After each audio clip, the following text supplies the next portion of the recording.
Hey guys, the super station के एक नए एपिसोड में आप सभी का स्वागत है। 2021 में रिलीज हुई अल्लू अर्जुन स्टारर पुष्पा 1, जिसने अपने दमदार स्टोरी और एक्शन के चलते मूवी लवर्स के बीच अपनी एक अलग पहचान बनाने में कामयाब रही थी। यार पुष्पा 2 फाइनली 5 दिसंबर को हमें सिनेमाघरों में देखने को मिलने वाला है। तो क्यों ना पुष्पा 2 मूवी देखने से पहले पुष्पा 1 की मेमोरीज को रिफ्रेश कर लिया जाए। तो गाइस, मैं हूँ आपका होस्ट निखिल यादव और आप देख रहे हैं द सुपर स्टेशन, जहाँ इस वीडियो में आज हम बात करने वाले हैं पुष्पा 1 मूवी के रिकैप पे। So let's get started.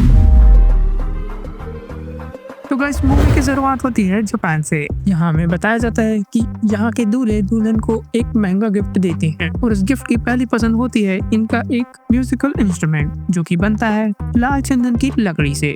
और इस म्यूजिकल इंस्ट्रूमेंट को बनाने के लिए ये लकड़ी चाइना से मंगाई जाती थी। और गाइस, चाइना में ये लकड़ी सप्लाई होती थी इंडिया से, क्योंकि यार ये लकड़ी केवल सीसाचलम के जंगलों में ही पाई जाती थी, जिसे यार वहां से स्मगल करके चाइना तक लाया जाता था। और ये स्मगलिंग रूट कुछ इस तरीके से था कि सीसाचलम के जंगलों से मजदूरों के द्वारा ये लकड़ी काटे जाते थे, जिसके बाद सिंडिकेट, जो कि इनके स्मगलिंग ग्रुप का नाम होता है, वो इसे किसी तरीके से चेक पॉइंट से होते हुए मद्रास के बंदरगाहों तक लेके आते थे, जिसे वहां से फिर चाइना भेज दिया जाता था। तो यार इसके बाद एंट्री होती है हमारे मूवी के लीड की, जिसका नाम होता है पुष्पा। और यार यहाँ पे पुष्पा सीसाचलम के जंगलों से अपने ट्रक में लाल चंदन की लकड़ी भर के पुलिस से बच के भाग रहा होता है।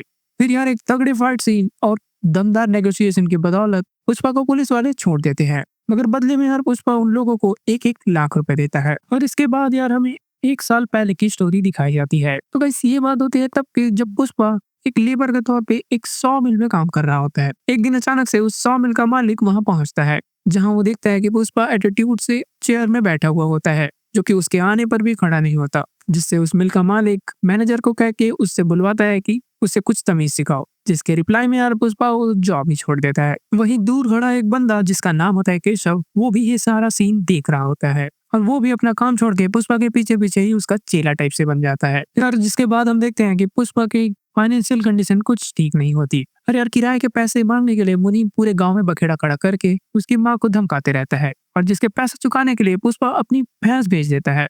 जिसके बाद मुनीम को उसके पैसे वापस देकर पुष्पा उससे कहता है कि जिस तरीके से तुमने पैसे मांगने के लिए पूरे गांव के सामने बखेड़ा खड़ा किया था, तो पैसे मिलने के बाद माफी भी पूरे गांव के सामने मांगो। और ये बुलवाने के लिए पुष्पा उसकी बुरी तरीके से पिटाई कर देता है। इसके बाद अगले दिन सारे लोग दिहाड़ी पे निकलने के लिए तैयार होते हैं कि इतने में वहां पे 2 गाड़ी आती है। एक गाड़ी में होती है कि दिन में काम करो तो तुम्हें 100 मिलेंगे, और दूसरी गाड़ी में होती है कि दिन में काम करो तो तुम्हें 1000 मिलेंगे, मगर उस ज्यादा पैसों के लिए तुम्हारे जान का भी रिस्क हो सकता है। तो पुष्पा डिसाइड करता है कि वो इस बार 1000 वाले में जाएगा, और किस वो गाड़ी इन सारे मजदूरों को लेके जाती है सीसाचलम के जंगल में। जिसके बाद वहाँ फौरन काम शुरू हो जाता है और सारे के सारे मजदूर काम में लग जाते हैं उस लाल चंदन के पेड़ को काटने में। और इस स्मगलिंग सिंडिकेट का ये सबसे पहला स्टेप होता है। और यार पेड़ों की कटाई इधर चल ही रही होती है कि इतने में एक गोविंद नाम का पुलिस इंस्पेक्टर वहां पे भी पहुंच जाता है, और वो पुलिस इंस्पेक्टर सारे काम को रुकवाने का कोशिश करता है। पुष्पा के एक मोटिवेशनल स्पीच के बाद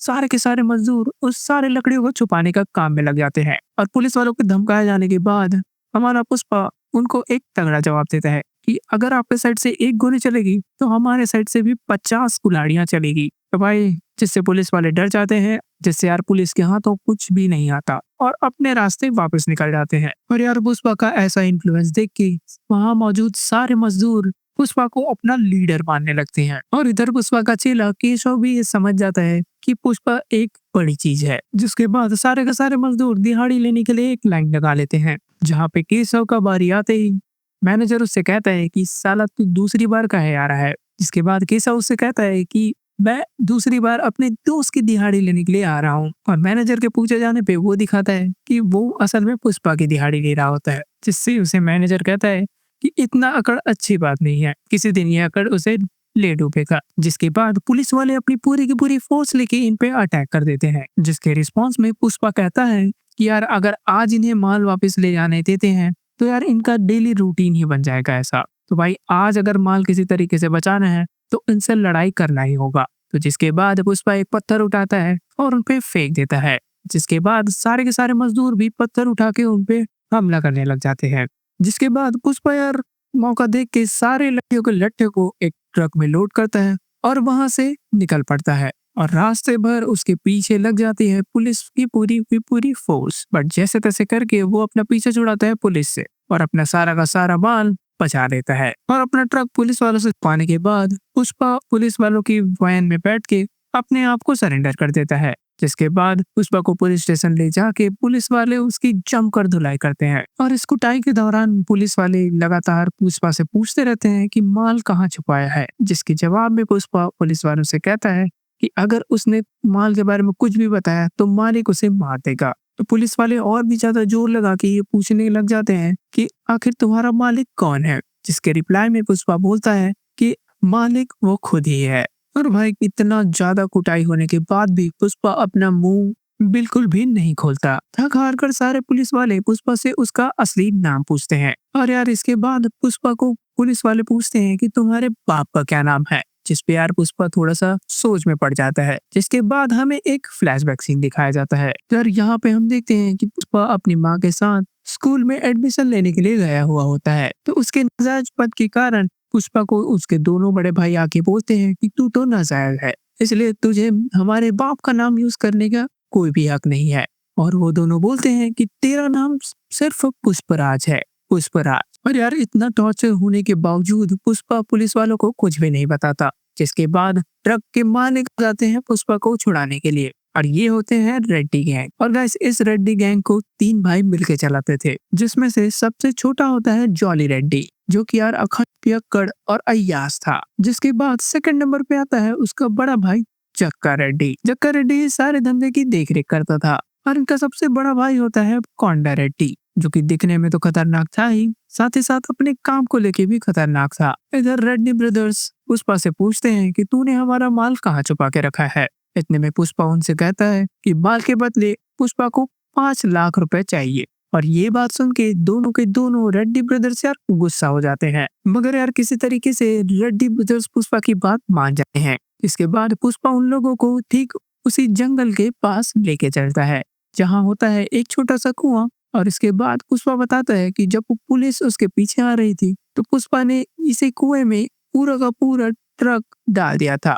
और यार इसका शानदार दिमाग देख के जक्का रेड्डी इससे काफी इम्प्रेस होता है, और इसी के कारण पुष्पा को वो 5 लाख दे भी देता है। मगर यहाँ पे रेड्डी ब्रदर्स पुष्पा की बेइज्जती कर देते हैं। जब पुष्पा गाड़ी में बैठ के जाने के लिए आ ही रहा होता है कि इतने में रेड्डी ब्रदर्स कहते हैं कि तेरी हैसियत नहीं है गाड़ी में बैठने की। जिसके बाद पुष्पा केशव से पूछता है कि ये गाड़ी कितने में आती है, जिसके रिप्लाई में केशव कहता है कि यही कोई 5 लाख की। तो भाई पुष्पा यहाँ पे डिमांड करता है कि मेरे लिए भी ऐसी ही लाल वाली वैन लेके आ, क्योंकि आए भी हम इसी गाड़ी में थे और जाएंगे भी हम इसी गाड़ी में। और इसके बाद पुष्पा सीधे अपने गाँव आ जाता है, जहाँ पे वो अपनी माँ को ये गाड़ी दिखाता है। और यार इसके बाद हम देखते हैं कि कोंडा रेड्डी ने एक मीटिंग बुलाई थी, जिसमें यार पुष्पा को भी बुलाया गया था, क्योंकि यार कोंडा रेड्डी भी पुष्पा से बहुत ज्यादा इम्प्रेस था। तो यार मीटिंग इस मैटर में थी कि पुलिस वालों को देखते ही कोंडा रेड्डी के जो ड्राइवर थे वो ट्रक को वहीं छोड़ के भाग जाते थे, जिसके कारण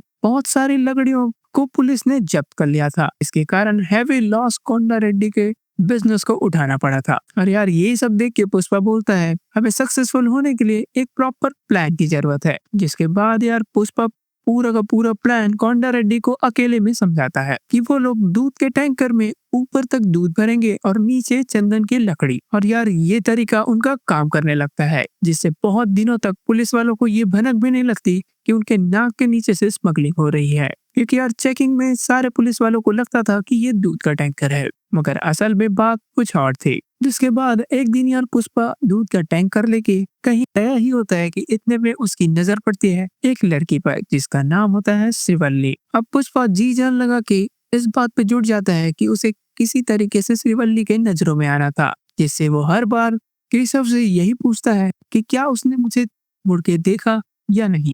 जिसके रिप्लाई में केशव बोलता है कि नहीं भाई, उसने आपको बिल्कुल भी नहीं देखा। एक दिन एक ट्रक चेक पोस्ट से गुजर ही रहा होता है कि इतने में गोविंद नोटिस करता है कि इस ट्रक में कुछ तो गड़बड़ है। थोड़ा सा जांच करने के बाद पता चलता है कि ऊपर दूध और नीचे का पूरा खाली, जिससे गोविंद को पता चल जाता है कि इस तरीके से स्मगलिंग हो रही है। जिसके बाद वो ड्राइवर को थोड़ा सा इंटेरोगेट करता है और उनसे कहता है कि आज से तू उनके लिए नहीं, आज से मेरे लिए काम करेगा। क्या क्या प्लान हो रहा है ये सीधे आके मुझे बताएगा। जिसके बाद हम देखते हैं शिवल्ली और उसकी पूरी की पूरी पलटन एक मूवी देखने आई हुई होती है और ठीक वहीं पे केशव भी मौजूद होता है। और यार थिएटर ओनर्स 15 रुपए के टिकट को 100 रुपए में बेच रहे होते हैं, जिसपे केशव लेडीज गैंग से कहता है कि वो इन सबको 1000 रुपए देगा, मगर बदले में उसे उसके दोस्त यानी पुष्पा को एक बार हंस के घूर के देखना होगा। थोड़ा सा आनाकानी करने के बाद फाइनली वो सब मान जाते हैं। जिसके बाद दूसरे दिन मंदिर के सामने केशव और पुष्पा खड़े हुए होते हैं और उधर दूसरी तरफ मंदिर से निकल रही होती है शिवल्ली और उसकी पूरी की पूरी पलटन। यहीं पे पुष्पा केशव से कहता है कि आज अगर उसने मुझे नहीं देखा तो मैं जिंदगी भर उसकी शक्ल नहीं देखूंगा। और ठीक वही होता है जो कि केशव ने फिक्स करके रखा है। शिवल्ली पुष्पा को देख के एक अजीब सा इविल स्माइल करती है और ये देख के पुष्पा बुरी तरीके से लट्टू हो जाता है और सीधे चला जाता है शिवल्ली को आई लव यू बोलने के लिए। मगर शिवल्ली पूरा का पूरा सच पुष्पा को बता देती है कि तेरे दोस्त की सब नहीं हमें पैसे दिए थे तेरी तरफ देख के हंसने के लिए। जिसके बाद पुष्पा केशव को पूरी तरीके से पीटने लग जाता है। पुष्पा आगे केशव से कहता है कि छी साले तूने क्या किया। अब उसको लग रहा होगा कि वो पैसे के बदले क्या क्या करता होगा। इसके बाद पुष्पा आगे कहता है कि अब तू जाएगा उसके सामने और उसे 5000 रुपए दे के कहेगा कि अब उसे पप्पी करनी है। और यार इधर 5000 के लालच में शिवल्ली मान जाती है और अपने दोस्तों के साथ पुष्पा से मिलने चली जाती है। मगर यार प्रोग्राम से पहले ही शिवल्ली बिना कुछ किए रोने का नाटक करके वहां से निकल जाती है। इस तरीके से 5000 भी उसके हो जाते हैं और उसे कुछ करना भी नहीं पड़ता। यार इसके बाद हमें मूवी के एक और बड़े बिग बैट से मिलवाया जाता है जिसका नाम होता है मंगल सेनो। और यार मंगल सेनो के पास कई हजार टन चंदन की लकड़ी पड़ी हुई होती है जिसको वो बचाना चाहता है पुलिस वालों से। और इस सिलसिले में वो मिलता है कोंडा रेड्डी से और वो चाहता है कि कोंडा रेड्डी उन सारी लकड़ियों को अपने गोदाम में छुपा ले। कोंडा रेड्डी कहता है कि तुम फिक्र बिल्कुल मत करो, हमारा नया बंदा जो कि होता है पुष्पा वो इस मैटर को अच्छी तरीके से संभाल लेगा। मगर यार इन सब के बीच में वो ड्राइवर्स जाके ये बात उस पुलिस ऑफिसर को भी बता देते हैं। जिसके बाद पुलिस ऑफिसर इन सारे लकड़ियों को जब्त करने के लिए अपने पूरी फोर्स के साथ निकल जाता है। और यार समय रहते इस ये बात की भनक पुष्पा को भी लग जाती है, जिसके कारण पुष्पा सारी लकड़ियों के ढेर को पास के ही नदी में बहा देता है। और इसके साथ ही पुष्पा ने केशव को पहले ही बहुत सारे पैसे लेकर डैम के गेट को बंद करने के लिए भेज दिया होता है। और जब गोविंद अपनी पूरी की पूरी टीम लेके वहां पहुंचता है तो अगेन उसे कुछ भी नहीं मिलता। और यार इधर पूरा का पूरा माल पुलिस वालों से बचा के पुष्पा का नाम मंगल सिन्हो के सामने भी बहुत बड़ा बन चुका था। और इससे खुश होकर मंगल सिन्हो पुष्पा को अपनी पार्टी में इन्वाइट करता है जहाँ बहुत सारे पॉलिटिशियंस, पुलिस वाले और भी बहुत सारे लोग जो कि इस सिंडिकेट का हिस्सा होते हैं वो इनसे मिले हुए होते हैं। फिर यार पुष्पा एक ताबड़तोड़ नाच गाने के बाद कोंडा रेड्डी से जाके कहता है कि जो माल मंगल सिन्हो चेन्नई के मुरुगन को 1 टन का 2 करोड़ में बेचता है, जिसका केवल 25 लाख ही कोंडा रेड्डी और अदर सिंडिकेट मेंबर्स को ही मिलता है और बाकी पैसों का वो क्या करता है इसका किसी को कुछ भी नहीं पता। और ये बात उन सारे लोगों से छुपा के रखी गई थी। यार ये सब सुनने के बाद कोंडा रेड्डी पुष्पा से कहता है क्यों ना तू खुद ही जाके मंगल सिन्हो से अपना हिस्सा बढ़ाने की बात करे, और जिसको लेके अगर मंगल सिन्हो मान जाता है तो बढ़िया ही है, और अगर नहीं मानता और कुछ पंगा होता है तो भाई तू कौन मैं कौन। यार इसके बाद हमें दिखाया जाता है कि पुष्पा के मन में पूरी तरीके से शिवल्ली छप चुकी थी, जिसको लेके अब पुष्पा शिवल्ली से शादी करना चाहता था। तो इसलिए अपनी माँ को लेके शिवल्ली के घर उसका रिश्ता मांगने के लिए चला जाता है। मगर तभी पुष्पा का सौतेला भाई पहुंच जाता है और सारे किए कराए पे पानी फेर देता है और साथ ही शिवल्ली के बाप को हिदायत देता है कि आपको किसी नाजायज से रिश्ता जोड़ने से पहले एक बार सोच लेना चाहिए। तो यार इससे गुस्सा होके पुष्पा सीधे अपने सौतेले भाई पे एक घड़ा के मारता है। और यार इस धक्का मुक्की में पुष्पा की माँ जमीन पे सर के बल गिर जाती है, जिसके कारण से उसे हॉस्पिटल में एडमिट कराना पड़ता है। और यार हॉस्पिटल में केशव पुष्पा से पूछता है कि इन सब के पीछे आखिर कौन सी बात है, जिसपे हमें पुष्पा बताता है कि उसके बाप के मरने के बाद उसके सौतेले भाई ने उन दोनों को घर से भी बाहर निकाल दिया था और उसके बाप का नाम यूज करने में भी पाबंदी लगा दी थी। और साथ ही साथ पुष्पा के गले में पहने हुए लॉकेट जो कि उसके बाप की आखिरी निशानी होती है उसको भी छीन के अपने साथ ले जाता है। इसके बाद यार हम देखते हैं मंगल सिन्हो को जो कि यार गांव रेड्डी का गेम बचा रहा होता है, वो भी इस बात के लिए क्योंकि गांव रेड्डी ने माल का प्राइस 25 लाख से 50 लाख करने की बात कही थी और उसने एमएलए के साथ कॉल पे रहते हुए गांव रेड्डी को यार मौत के घाट उतार दिया। फिर यार मंगल सिन्हा पुष्पा से पूछता है कि तू यहाँ क्या कर रहा है, जिस पे पुष्पा उसे कहता है कि वो भी अपना प्राइस 25 से 50 करवाने ही आया था, मगर इतने बड़े रिस्क को देखते हुए उसे अब 1 टन का 1 करोड़ रुपए चाहिए और अगर तू नहीं देगा तो वो डायरेक्ट चेन्नई जाके मुर्गन से डील करेगा। तो यार इतना सब सुनने के बाद मंगल सिन्हा के आदमी पुष्पा पे बुरी तरीके से अटैक कर देते हैं, मगर यार पुष्पा सबकी कुटाई कर देता है और वहां से जाते जाते अपना आइकॉनिक डायलॉग बोल जाता है। और यार इतना सब भसड़ होने के बाद पुष्पा सीधा अपना 10 टन माल लेके चेन्नई मुर्गन के पास पहुंच जाता है और उसे अपना सैंपल की क्वालिटी दिखा के थोड़ा सा इम्प्रेस कर लेता है। और सैंपल देखने के बाद मुर्गन खुद पुष्पा से मिलने के लिए आता है और कहता है कि इतना बेहतरीन क्वालिटी का माल मैंने जब ये बिजनेस की शुरुआत की थी तब देखी थी। इसके रिप्लाई में पुष्पा कहता है कि इतना अच्छा क्वालिटी अगर चाहिए तो उसे डायरेक्ट पुष्पा से डील करनी होगी। और यार इधर जॉली रेड्डी को भी पता चल चुका था कि जिस ड्राइवर ने पुलिस वालों को इनके बारे में इंफॉर्मेशन दी थी वो दरअसल और कोई नहीं बल्कि शिवल्ली का बाप होता है। जिसके बाद जॉली रेड्डी सीधे शिवल्ली के पास जाता है और उसे कुछ कपड़े देकर कहता है कि अगर अपने बाप को बचाना चाहती है तो रात को ये कपड़े पहन के मेरे पास आ जाना। और शिवल्ली मजबूर होके अपने बाप को बचाने के लिए सबसे पहले पहुंच जाती है पुष्पा के पास और अपनी सारी की सारी बात वो पुष्पा से बोल देती है। जिसके बाद पुष्पा शिवल्ली की मदद के लिए तैयार हो जाता है और पुष्पा सीधे शिवल्ली को लेके जॉली रेड्डी के पास चला जाता है और वहां पे जाते ही पुष्पा जॉली रेड्डी की खूब धुलाई करता है, उसे उठा उठा के पटकता है और उसे इतना मारता है कि उसे अपने पैरों में चलने लायक भी नहीं छोड़ता।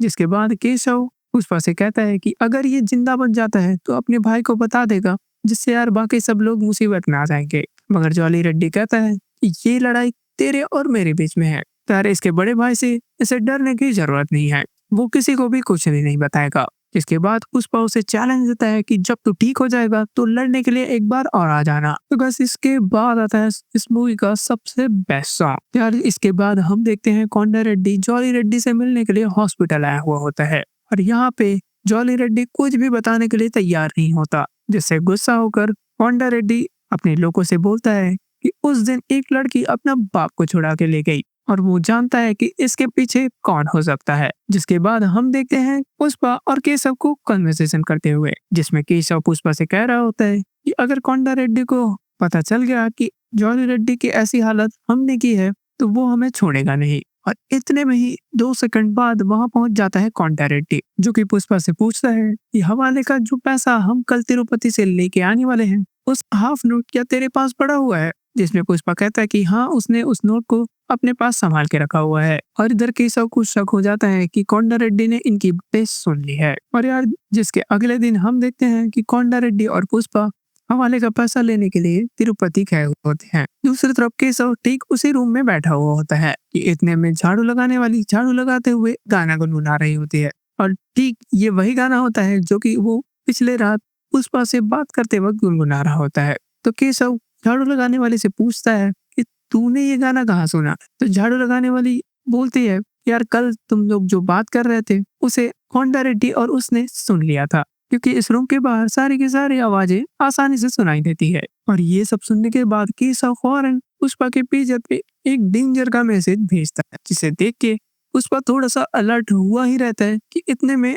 उसके सिर को यार कपड़े से कवर कर दिया जाता है। और इसके बाद कोंडा रेड्डी के लोग पुष्पा को बुरी तरीके से मारने लग जाते हैं, मगर तभी मंगल सिन्हा के लोग वहां पे टपक जाते हैं और कोंडा रेड्डी को गोली मार देते हैं। मगर वो आए तो होते हैं पुष्पा को मारने, मगर साथ ही साथ कोंडा रेड्डी को भी मार देते हैं। और यार इसके पीछे का रीजन होता है पुष्पा का डायरेक्ट मुर्गन के साथ डील करना। और यार इसके बाद एक तगड़ा फाइट और चीज सीन हमें देखने को मिलता है। और यार इस फाइट की लास्ट में हम देखते हैं कि पुष्पा का अटैक मंगल सिन्हा के साले ने किया था, जिसके बाद पुष्पा ठीक मंगल सिन्हा को कॉल करता है और कॉल में ही उसके साले को जान से मार देता है। इसके बाद दूसरे दिन हम देखते हैं कि पूरे गांव में एक टेंस माहौल था, क्योंकि गांव का एक नामी आदमी कोंडा रेड्डी मारा जा चुका था और उसे श्रद्धांजलि देने के लिए एमएलए के साथ साथ मंगल सिन्हा भी वहां पे आया हुआ होता है। यहाँ पे मंगल सिन्हा पुष्पा और जक्का रेड्डी को बोलता है कि तूने मेरे साले को जान से मारा था, मुझे उसकी बॉडी चाहिए। मंगल सिन्हा एमएलए से कहता है कि सिंडिकेट में ये काम हमारा था पुष्पा ने बीच में कूद के हमारे साथ दगाबाजी की है, जिसके रिप्लाई में पुष्पा कहता है कि मंगल सिन्हू भी कुछ दूध का धुला नहीं है, जो कि 1 टन माल को 2 करोड़ में बेच के हमें केवल 25 लाख देता था। तो इससे बड़ा दगाबाज तो वो खुद ही है। जिसके बाद पुष्पा एक प्रपोजल देता है कि अगर वो सिंडिकेट में आ गया तो वो सबको मालामाल कर देगा। और यार फिर क्या था, एमएलए को भी पुष्पा के बाद में बहुत ज्यादा नजर आता है और वो पुष्पा को इस सिंडिकेट का हेड बना देता है, वो भी मंगल सिन्हू को हटा के, जिससे मंगल सिन्हू की बुरी तरीके से जल जाती है। और यार सिंडिकेट का हेड बनते ही पुष्पा का नाम चारों तरफ फैल जाता है। और यार इसके बाद एंट्री होती है इस कहानी के नेक्स्ट बिग बैड की, जिसका नाम होता है भैरव सिंह शेखावत। और यार ये बंदा असली मायने में पुलिस वाला गुंडा होता है। और तो और पुष्पा जानता था कि गोविंद के ट्रांसफर लेने के बाद जो भी पुलिस वाला नया ज्वाइन करेगा उसके साथ शुरू से 60 गार्ड बिठाने के बाद काफी सारी चीजें आसान हो जाएगी, जिसके कारण पुष्पा सीधे उससे मिलने चला जाता है और उसे 1 करोड़ कैश ऑफर करता है, जिसे देखने के बाद भैरव सिंह शेखावत कहता है कि उसे इसमें कुछ कम लग रहा है। जिसके बाद उसके सारे लोग मिलके उस पैसों से भरे बैग को लेके सारे के सारे नोट एक बार फिर से गिनते हैं। जिसके बाद भैरव सिंह शेखावत एक बार फिर से बोलता है कि इसमें कुछ तो कम है। जिसके बाद एक तगड़े एटीट्यूड अंदाज में भैरव सिंह शेखावत पुष्पा के साइड में बैठता है और कहता है कि देख, इसका भी शर्ट सफेद है और मेरा भी शर्ट सफेद है, बस फर्क है तो एक ब्रांड का। और यहाँ पे शेखावत का ब्रांड से मतलब इसके बाप से होता है। जिसके बाद पुष्पा अगेन शेखावत से कहता है कि इसमें और कितना कम पड़ रहा है। और यहाँ पे शेखावत पुष्पा से इज्जत चाहता था और ये चाहता था कि पुष्पा उसे सर बोले। जिसके बाद शेखावत बोलता है कि बस इसी चीज की तो कमी थी, अगर तू मुझे इज्जत से सर बोलेगा यहाँ से जल्दी अपने घर जा पाएगा। जिसके बाद शेखावत कहता है कि अब से मैं डिसाइड करूंगा कि कितना पैसा मुझे चाहिए और कितना नहीं चाहिए, और कौन सी डील कब होगी और कौन सी डील कब नहीं होनी चाहिए। यार इस दिन के बाद से जब जब शेखावत का कॉल पुष्पा को आता था वो फौरन शेखावत के पास चला जाता था और सारे के सारे पैसे भी उसके हवाले कर देता था। एक दिन जब पुष्पा की शादी होने वाली होती है, शेखावत अकेले पुष्पा को कॉल करता है और पुष्पा अपनी शादी के मंडप को छोड़ के उसके पास चला जाता है और शेखावत के साथ पुष्पा दारू पीने लग जाता है। और दारू पीते पीते पुष्पा एक एक चीज शेखावत को याद दिलाता है कि कैसे उसने उसके माँ के नाम पे, उसके वाइफ के नाम पे और उसके बाप के नाम पे उसे जलील किया था। जिसके बाद वो शेखावत को चैलेंज देते हुए कहता है कि जिस दिन उसने अपनी मुट्ठी पुलिस स्टेशन में बंद की थी और उसने अपनी मुट्ठी में गन तानी थी तो वो गन की गोली उसे दिन चल जानी चाहिए थी। जिसके बाद पुष्पा अपनी मुट्ठी में गन लगा के उसे फायर कर देता है और अपने खून भरे हाथ को दिखा के कहता है कि ये है पुष्पा का ब्रांड, और अपनी पीठ पे उसे छाप लेता है। और यार जिसके बाद पुष्पा शेखावत का पूरा कपड़ा उतरवा देता है। जिसके बाद खुद भी कपड़े उतार के कहता है कि ब्रांड यार आदमी अपने कर्मों से बनता है, ना कि अपने पहनावे से। जिसके बाद पुष्पा आगे शेखावत से कहता है कि अगर वो इस हालत में अपने घर जाएगा तो उसे 100 लोग पहचानेंगे, मगर शेखावत अगर इस हालत में अपने घर जाएगा तो उसे उसका कुत्ता तक नहीं पहचानेगा। पुष्पा आगे और कहता है कि कौन सी डील कब होगी और कौन सा पैसा इसको जाएगा, इसका डिसीजन भी वो अब खुद ही लेगा और तुझे एक भी पैसा नहीं मिलने वाला। और यार इसी हालत में पुष्पा अपने शादी के मंडप में पहुंचता है जहां उसे लोग फौरन कपड़े पहनाते हैं। जिसके बाद धूमधाम से यार पुष्पा अपनी शिवल्ली के साथ शादी करता है। और वहीं दूसरी तरफ शेखावत जैसे ही अपने पुलिस स्टेशन पहुंचता है वहां का कुत्ता भी उसे भौंक रहा होता है। जिसके बाद पैसों को फौरन बाहर निकाल के वो उसे आग लगा देता है। और यार मूवी के एंडिंग में हम देखते हैं भैरव शेखावत को जो कि बदले की आग में बुरी तरीके से जल रहा होता है और एक इविल लाफ के साथ ये मूवी यहीं पे खत्म हो जाती है। तो गाइस आपको ये वीडियो कैसा लगा हमें कमेंट सेक्शन में जरूर बताइए, और अगर ये वीडियो पसंद आए हमारे चैनल सुपर स्टेशन को सब्सक्राइब करें और इस वीडियो को लाइक करें। मैंने और भी ऐसे बहुत सारे वीडियोस बनाए हुए हैं जिसका लिंक आपको डिस्क्रिप्शन बॉक्स में मिल जाएगा। और यार इस वीडियो में इतना ही, तब तक के लिए मैं मिलता हूँ आपको ऐसे किसी नए वीडियो के साथ। Bye bye.